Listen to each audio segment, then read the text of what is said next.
Bom dia, pessoal! Bom dia, quinto ano! Vamos dar início a mais um dia de aula. Hoje, terça-feira, teremos as nossas aulas de História e Matemática, certo? E para darmos início às nossas atividades de hoje, vamos começar com a nossa aula de História, tá bom? Bem, e para a nossa aula de hoje, vamos trabalhar, com os conteúdos das páginas 434 e 435, tá certo? Então, como sempre, como todas as nossas aulas, peço que vocês façam a leitura dessas duas páginas e voltem para a nossa aula, para que vocês entendam, bem direitinho o que Tia está explicando, tá bom? Bem, vamos começar, falando sobre a prensa, a imprensa, tá certo? Bem, como já estudamos, na aula anterior, Como já estudamos na aula anterior, que estávamos falando sobre o Estado Novo, e lá falamos um pouco, de como era passada para as pessoas, as notícias, as informações, que era, a partir do rádio e dos jornais. Naquela época do Estado Novo, de 1934 a 1945, tivemos, o nosso período de ditadura no Brasil. Então, esse meio de comunicação ele ficou um pouco limitado, porque tinha a DIP, que é um órgão, que fiscalizava a forma que era dada essas notícias, tá certo? E DIP quer dizer Departamento de Imprensa e Propaganda, tá certo? Era o órgão responsável por verificar e saber como está sendo e quais notícias estão indo, para a população. O que é que estava naqueles jornais, o que é que iria ser noticiado nos rádios. Então, foi um momento onde nem tudo poderia ser dito, nem tudo poderia ser noticiado, tá? Como a gente vê hoje em dia, quando paramos para assistir um jornal, quando paramos para ver algum tipo de notícia, tá?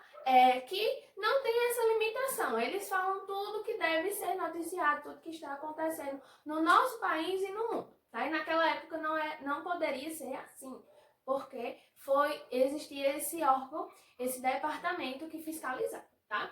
Bem, vamos fazer o estudo do nosso texto, tá? Para entendermos, qual a importância desse tipo de meio de comunicação que naquela época era um dos poucos que tinham. Além das cartas e do rádio, o jornal era muito utilizado. Os livros também, só que os livros eram algo de pouco acesso, porque era muito caro. Então, quando começou essa forma de comunicação, os nossos jornais, aí foi ficando mais acessível os valores dos livros, porque era um objeto muito caro de conhecimento, que nem todo mundo tinha em casa ou poderia ter, porque o valor era muito alto naquela época, tá certo? Foi criado, a forma de imprimir, de fazer os jornais, possibilitou as pessoas terem os livros também, tá? E no nosso livro ele explica um pouco sobre o termo imprensa, que ela se originou da palavra prensa, que é a forma de prensar o jornal, como ele é feito, que eram colocados as letrinhas uma por uma, quando foi feita a primeira máquina, de se imprimir o jornal, ela era colocada umas pedrinhas, letras por letras, eram uns quadradinhos, que era colocado e era prensado, apertado, para que essas letras fossem impressas em uma folha, em um papel, tá? E esse instrumento, esse aparelho para fazer o jornal, ele foi criado por... O instrumento técnico foi criado por Johann Gutenberg na década de 1430. O termo imprensa, derivada da pressão móvel, processo gráfico aperfeiçoado por Johann Gutenberg no século XV e que, a partir do século XVIII, foi usado para imprimir jornais. Então, os únicos veículos jornalísticos existentes. Então foi algo feito há muito tempo atrás, né? E que possibilitou, né, que as pessoas tivessem um pouco mais de informação, que soubessem das coisas que aconteciam, né, na cidade, na região onde eles moravam, e era a forma de comunicação, de informação, como eu já disse a vocês.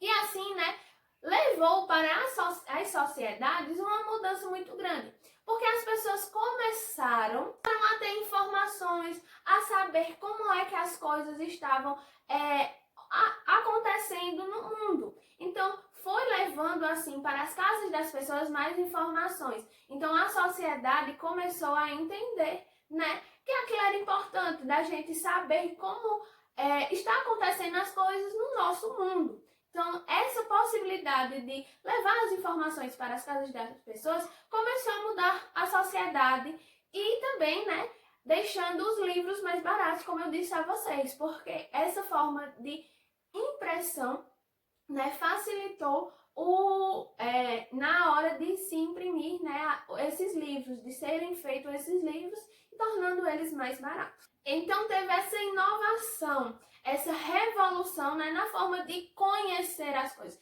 Então muitos pesquisadores da medicina científica, os próprios artistas, começaram a inovar, né, e passar os seus conhecimentos para todo o mundo, né? Só que os governos não viram isso como uma forma muito boa, porque as pessoas começaram a ter um conhecimento a mais. Então eles começaram a ver, né, o mundo de uma outra forma, de querer também dar a sua opinião, de construir um conhecimento, de entender sobre as coisas e também fazer parte de uma população, uma sociedade, né, que pensava mais. E para o governo não foi muito bom isso, porque eles passavam a comunicação, como vimos lá no Estado Novo, né? Então tudo que acontecia era noticiado, era passado para a sociedade. Então a sociedade, né, também começou a se revolucionar, ir atrás dos seus direitos.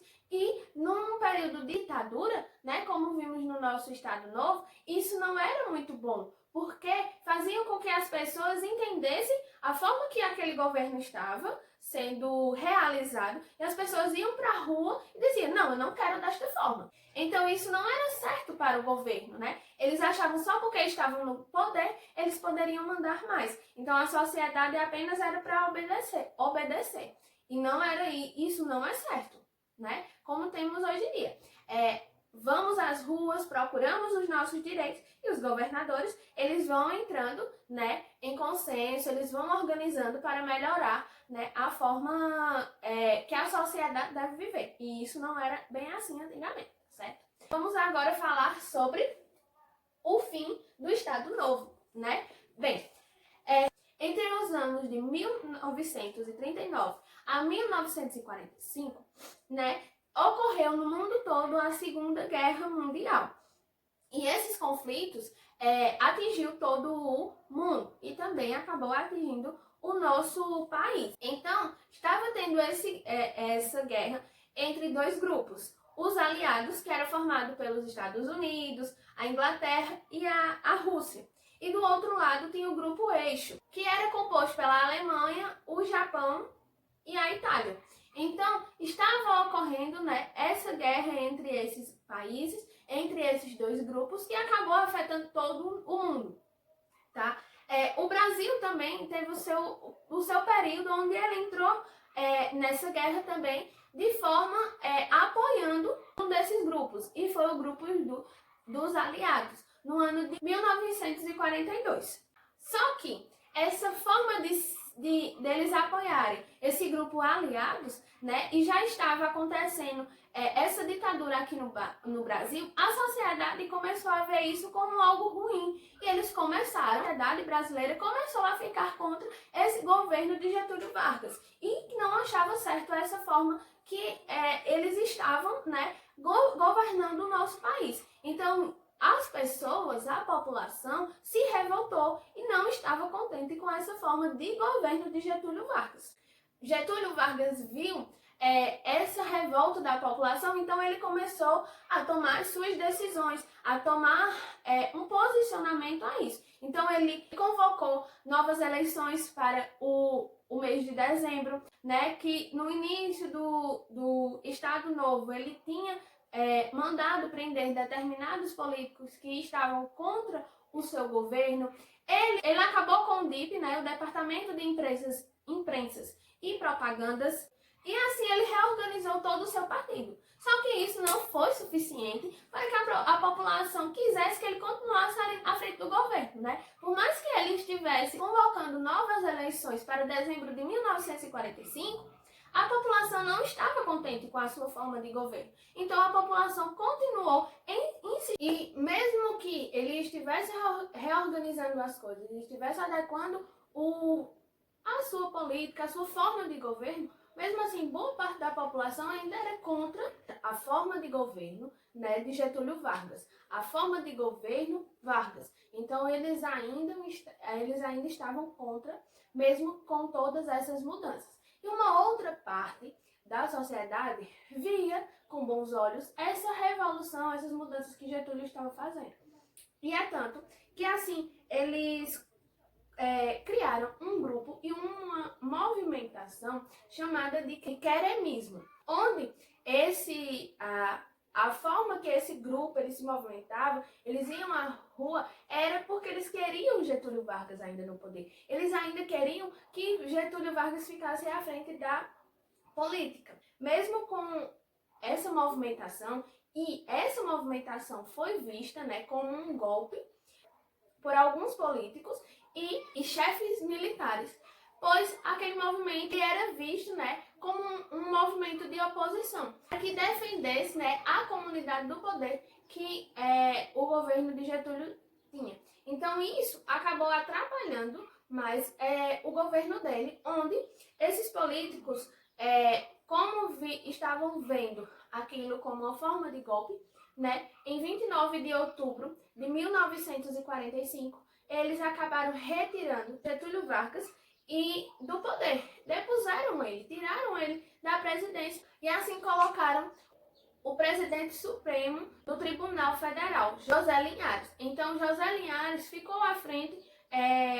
da presidência da República até a nova eleição em dezembro, que essa nova eleição foi dia 2 de dezembro de 1945, tá certo? E a quebra da era Vargas, que ela acabou dia 29 de outubro de 1945, onde Getúlio Vargas foi retirado do poder.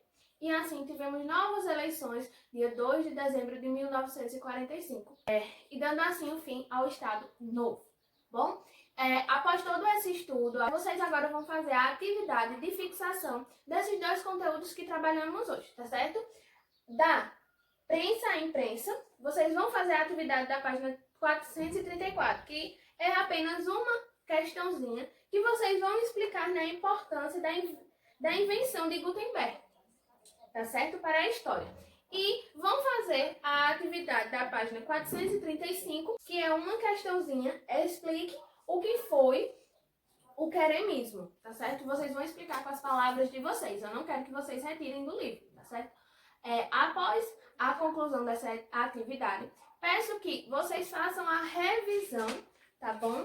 Que façam a revisão da Era Vargas, que começa lá na página 428 e vai até a página 435, de tudo que já estudamos até agora, tá certo? Pois faremos essa revisão para que possamos fazer a conclusão do estudo até aqui, tá certo, pessoal? Então, a nossa aula de história foi essa e guardo vocês na nossa próxima aula. Cheiro!